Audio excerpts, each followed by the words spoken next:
What's up YouTube? Phantom Stuffs is back with another video. So as you seen in the title and the thumbnail, we are gonna be making a wrist crossbow. So let's get into the video.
So that's it.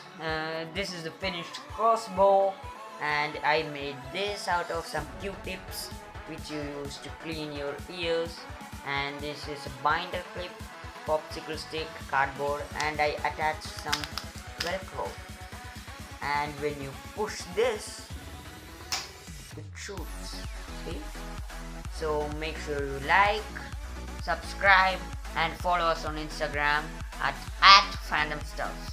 So see you on next video. Bye.